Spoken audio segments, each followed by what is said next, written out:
చూస్ country delight, live better. ఇప్పుడే country delight app ని download చేసుకోండి.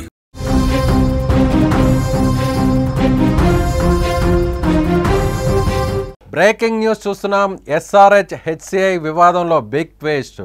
హెచ్సిఐ ప్రెసిడెంట్ జగన్మోహన్ రావును అరెస్టు చేసిన సిఐడి అధికారులు, జగన్మోహన్ రావును అరెస్టు చేసి విచారణ చేస్తున్నటువంటి సిఐడి ఆఫీసర్లు, హెచ్సిఐ సభ్యులను కూడా అరెస్ట్ చేసిన సిఐడి పోలీసులు 20% టికెట్లు ఫ్రీగా ఇవ్వాలని ఎస్ఆర్హెచ్ యాజమాన్యాన్ని కోరినట్లుగా అధికారుల విచారణలో వెల్లడి. హెచ్సిఐ ప్రెసిడెంట్ బెదిరించారనే ఆరోపణలు, టికెట్లు ఇవ్వకపోవడంతో మ్యాచ్ సమయంలో విఐపి గ్యాలరీకి తాళాలు. ప్రభుత్వ విచారణలో హెచ్సిఐ ప్రెసిడెంట్ చర్యలు నిర్ధారణ, కేసు నమోదు చేసిన ఆ తర్వాత అరెస్ట్ చేసిన సిఐడి. ఎస్ఆర్హెచ్ హెచ్సిఐ వివాదంలో బిగ్ ట్విస్ట్ చోటు చేసుకుంది. Hyderabad cricket association president Jaganmohan రావుతో పాటు బాడీ మొత్తాన్ని కూడా సిఐడి తమ అదుపులోకి తీసుకుంది. గత ఐపీఎల్ మ్యాచ్ల సందర్భంగా ఎస్ఆర్హెచ్ హెచ్సిఐ మధ్య టికెట్లపై వివాదం చెలరేగింది. ఒప్పందం ప్రకారం ప్రతి సీజన్లో 50% కాంప్లిమెంటరీ టికెట్లు ఎస్ఆర్హెచ్ హెచ్సిఐకు అందిస్తోంది. అయితే అదనపు పాసుల కోసం ఎస్ఆర్హెచ్ యాజమాన్యంపై హెచ్సిఐ ఒత్తిడి తీసుకొచ్చింది. అందుకు ఎస్ఆర్హెచ్ అంగీకరించకపోవడంతో లక్నో మ్యాచ్ సందర్భంగా విఐపి గ్యాలరీకు హెచ్సిఐ సిబ్బంది తాళాలు వేశారు. దీంతో గొడవ మరింత ముదిరింది. కాంప్లిమెంటరీ పాసుల విషయంలో తమపై హెచ్సిఐ ఒత్తిడి తెస్తోందని, వేధింపులకు గురి చేస్తుందని, హెచ్సిఐ తీరు మారకపోతే హైదరాబాద్ నుంచి ఐపీఎల్ వేదికను మార్చుకుంటామని హెచ్చరించింది ఎస్ఆర్హెచ్. దీంతో ఈ వివాదం ముదిరి సీఎం రేవంత్ రెడ్డి దృష్టికి వెళ్ళింది. దీంతో ఆయన విచారణకు ఆదేశిస్తూ రాష్ట్ర vigilance and enforcement DG Kothakota శ్రీనివాసరెడ్డిని విచారణ అధికారిగా నియమించారు. సమగ్ర విచారణ జరిపి నివేదిక ఇవ్వాల్సిందిగా ఆయన్ను ఆదేశించారు. ఎస్ఆర్హెచ్ యాజమాన్యాన్ని పాసుల కోసం ఎవరు ఇబ్బంది పెట్టినా చర్యలు తీసుకుంటామని హెచ్చరించారు. యూనిఫామ్ ఆఫీసర్లైనా ఇతరులు ఎవరైనా సరే ఉపేక్షించేది లేదన్నారు. ఈ విచారణ పూర్తయింది. విచారణ పూర్తయిన తర్వాత ఆరోపణలో వాస్తవాలు ఉన్నాయని తేలడంతో ఇప్పుడు సిఐడి అధికారులు జగన్మోహన్ రావును, Hyderabad cricket association president Jaganmohan రావును అరెస్టు చేశారు. ఆయనతో పాటు అసోసియేషన్కి సంబంధించినటువంటి మిగిలిన సభ్యులందరినీ కూడా అదుపులోకి తీసుకున్నారు. ముఖ్యంగా హైదరాబాద్ ఇమేజ్ని డ్యామేజ్ చేసే విధంగా హైదరాబాద్ క్రికెట్ అసోసియేషన్ పలు నిర్ణయాలు తీసుకుంది. ముఖ్యంగా సన్ రైజర్స్ హైదరాబాద్ యాజమాన్యాన్ని ఇబ్బందులు పెట్టే విధంగా కూడా హైదరాబాద్ క్రికెట్ అసోసియేషన్ నాయకులు వ్యవహరించారనేది ఇప్పుడు విజిలెన్స్ విచారణలో తేలింది. ముఖ్యంగా చూడొచ్చు, 2013 నుంచి కూడా సన్ రైజర్స్ హైదరాబాద్ గతంలో డెక్కన్ చార్జెస్ కింద ఉన్నటువంటి ఐపీఎల్ హైదరాబాద్ టీంను కైవసం చేసుకుంది, టేక్ ఓవర్ చేసుకుంది. సన్ నెట్వర్క్ సంబంధించినటువంటి ఆ గ్రూపుకు సంబంధించినటువంటి వ్యక్తి కావ్య అనేది మారన్ హైదరాబాద్కు సంబంధించినటువంటి ఐపీఎల్ టీంకు, ఎస్ఆర్హెచ్కి సంబంధించినటువంటి ఐపీఎల్ టీంకు ఆమె సీఈఓగా వ్యవహరిస్తుంది.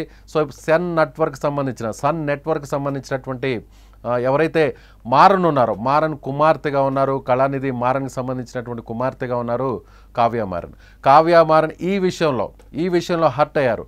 గతంలో జరిగినటువంటి, అంటే ఇటీవల జరిగినటువంటి ఐపీఎల్ మ్యాచెస్, హైదరాబాద్ వేదికగా జరిగినటువంటి ఐపీఎల్ మ్యాచెస్లో ఆ క్రికెట్ అసోసియేషన్కి సంబంధించినటువంటి ప్రెసిడెంట్గా ఉన్న జగన్మోహన్ రావు బ్లాక్మెయిల్ చేశారు.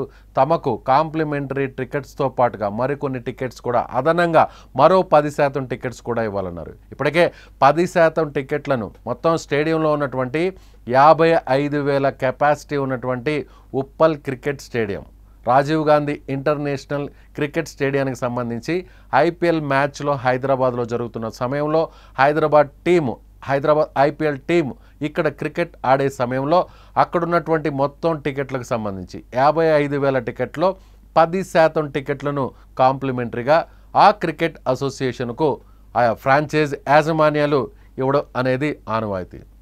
అందుకు భిన్నంగా Hyderabad cricket association president Jaganmohan Rao మరో 10% టికెట్లను అసోసియేషన్కు ముఖ్యంగా తనకు వ్యక్తిగతంగా ఇవ్వాలని హైదరాబాద్ ఏదైతే ఐపీఎల్ టీం ఎస్ఆర్హెచ్ టీం యాజమాన్యాన్ని కోరారు. అందుకు వాళ్ళు నిరాకరించారు. అదనంగా మరో 10% ఫ్రీగా ఇవ్వడం కుదరదు, మార్కెట్ ప్రకారం కొనుక్కోండి, మార్కెట్ రేట్ ప్రకారం మీరు ఆ టికెట్స్ను తీసుకోండి అంటూ కూడా యాజమాన్యం కరాఖండిగా చెప్పింది. సో అందుకు కూడా సిద్ధపడినటువంటి హైదరాబాద్ క్రికెట్ అసోసియేషన్ సో ఆ టికెట్లన్నింటినీ కూడా 10% తమకు ఇవ్వాలని అదనంగా కోరింది. అయితే అందుకు కావ్యానిధి మారన్ హైదరాబాద్కు సంబంధించిన సన్ రైజర్స్ హైదరాబాద్ టీం యాజమానిగా ఉన్నటువంటి సీఈఓగా ఉన్నటువంటి కావ్య మారన్ మాత్రం దానికి సంబంధించి అసోసియేషన్ నుంచి ఒక లెటర్ ఇవ్వాలంటూ కూడా కోరారు. అసోసియేషన్ నుంచి ఒక విజ్ఞప్తి చేస్తే అప్పుడు అదనంగా మరో 10% టికెట్లను మార్కెట్ ప్రైస్ ప్రకారం మీకు ఇస్తామని చెప్పారు. సో అందుకు ఆయన వ్యతిరేకించారు. అసోసియేషన్ ఇందులో నిర్ణయం తీసుకోవడం కష్టమవుతుంది, విన్నపం మేరకు తనకు పర్సనల్గా ఆ టికెట్స్ని కేటాయించాలని కోరారు. అందుకు మరోసారి నో చెప్పారు కావ్య మారన్. అందుకోసం లక్నోకి జరుగుతున్నటువంటి మ్యాచ్లో కార్పొరేట్ బాక్స్ ముఖ్యంగా ఏదైతే యాజమాన్యం ఉంటుందో యాజమాన్యానికి సంబంధించినటువంటి ఎవరైతే వ్యక్తులు ఉంటారో వాళ్ళకి సంబంధించినటువంటి పర్సన్స్ ఆ కార్పొరేట్ బాక్స్లో కూర్చుంటారు.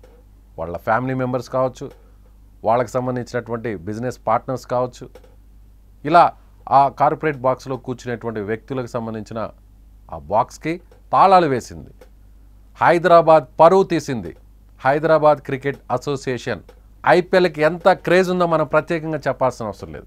డెక్కన్ చార్జెస్ ఆర్థిక ఇబ్బందుల్లో ఉంటే సన్ గ్రూప్కు సంబంధించినటువంటి ఎస్ఆర్హెచ్ హైదరాబాద్ టీంను టేక్ ఓవర్ చేసుకుంది 2013లో. 2016లో కూడా ఎస్ఆర్హెచ్ ఐపీఎల్ టైటిల్ని గెలిచింది. అనేక సందర్భాల్లో కూడా హైదరాబాద్ టీం ప్లే ఆఫ్స్ వరకు వెళ్ళింది. సో ఈ సీజన్లో 6వ ప్లేస్కు వెళ్ళింది. అయితే ఇప్పుడు హైదరాబాద్ క్రికెట్ అసోసియేషన్ చర్యలు వ్యవహరించినటువంటి విధానం చేసినటువంటి బ్లాక్మెయిల్ మొత్తం దేశవ్యాప్తంగా చర్చకు దారితీశాయి. ఒక అసోసియేషన్ తమ గ్రౌండ్లో ఐపీఎల్ మ్యాచెస్ నిర్వహిస్తే బ్లాక్మెయిల్ చేసి అడిషనల్గా కాంప్లిమెంటరీ టికెట్స్ని ఇవ్వాలని డిమాండ్ చేయడం ఎంతవరకు సబబు? ఇలా ఏ సిటీలో కూడా చాలా ఫ్రాంచైజీస్ ఉన్నాయి, చాలా క్రికెట్ స్టేడియంస్ ఉన్నాయి దేశంలో, కానీ హైదరాబాద్ మాత్రమే ఇలా వ్యవహరించింది. ఎందుకు వ్యవహరించింది? హైదరాబాద్ క్రికెట్ పరువును తీసింది, సిటీ పరువును తీసిందంటూ కూడా హైదరాబాద్ సిటీ బ్రాండ్ ఇమేజ్ను కూడా దెబ్బతీసిందని ప్రభుత్వం చాలా సీరియస్గా తీసుకుంది. హైదరాబాద్కి సంబంధించి క్రికెటే కాదు, ఐపీఎల్ మ్యాచెస్ అంటే యావత్ దేశం అంతా కూడా చాలా ఆసక్తిగా ఈ మ్యాచెస్ చూస్తారు. హైదరాబాద్కి సంబంధించినటువంటి హైదరాబాద్లో ఉంటున్నటువంటి తెలంగాణ కావచ్చు, లేదంటే తెలుగువారు కావచ్చు, ఏపీలో ఉన్న తెలుగువారు సైతం ఖచ్చితంగా హైదరాబాద్ ఐపీఎల్ టీంను గెలవాలని, ఒక మంచి పొజిషన్లో ఉండాలని తెలుగు వారందరూ కూడా కోరుకుంటారు. హైదరాబాద్కు ఒక బ్రాండ్ ఇమేజ్ ఉంది. ఉన్న దేశంలో ఉన్నటువంటి ప్రధాన నగరాల్లో హైదరాబాద్కు ప్రత్యేకమైనటువంటి స్థానం ఉంది. అటు ఫార్మా కంపెనీస్ కావచ్చు, అటు ఐటీ కావచ్చు, ఇలా ఎలా చూసినా దేశంలోనే నెంబర్ 1లో ఉంది హైదరాబాద్. అలాంటి హైదరాబాద్కి సంబంధించి కోట్ల మంది ఆరాధించేటువంటి క్రికెట్ టీంను ఈ విధంగా ఇబ్బంది పెట్టడం, ఫ్రాంచైజీని ఇలా ఇబ్బంది పెట్టడం ఎంత మాత్రం కరెక్ట్ కాదని సీఎం సీరియస్ అయ్యారు, విచారణ చేపట్టారు. విజిలెన్స్ అధికారులు విచారణ చేసిన తర్వాత హైదరాబాద్ క్రికెట్ అసోసియేషన్ జగన్మోహన్ రావు వ్యవహరించిన తీరుపై, ఆయన బ్లాక్మెయిల్ చేసిన విషయంపై ఆధారాలతో సహా నిరూపించారు. అందుకోసం ఇప్పుడు కేసును సిఐడి తమ కంట్రోల్లోకి తీసుకుంది. మొత్తం అసోసియేషన్ అంతా కూడా అదుపులోకి తీసుకుంది. హైదరాబాద్ ఇమేజ్ డ్యామేజ్ కాకుండా ఇప్పుడు కీలకమైనటువంటి నిర్ణయాలు తీసుకోబోతుంది. మొత్తం హైదరాబాద్ క్రికెట్ అసోసియేషన్ను బర్తరఫ్ చేసి అవసరమైతే ఆ స్థానంలో వేరే ఒక సంఘాన్ని నియమించేటువంటి వేరొక వ్యక్తులను నాయకత్వాన్ని నియమించే అవకాశం ఉన్నట్టుగా సమాచారం వస్తుంది. మీరేమనుకుంటున్నారు? హైదరాబాద్ పరువు తీసేటువంటి ప్రయత్నం చేసినటువంటి హైదరాబాద్ క్రికెట్ అసోసియేషన్ పెద్దల గురించి మీరేమంటారు?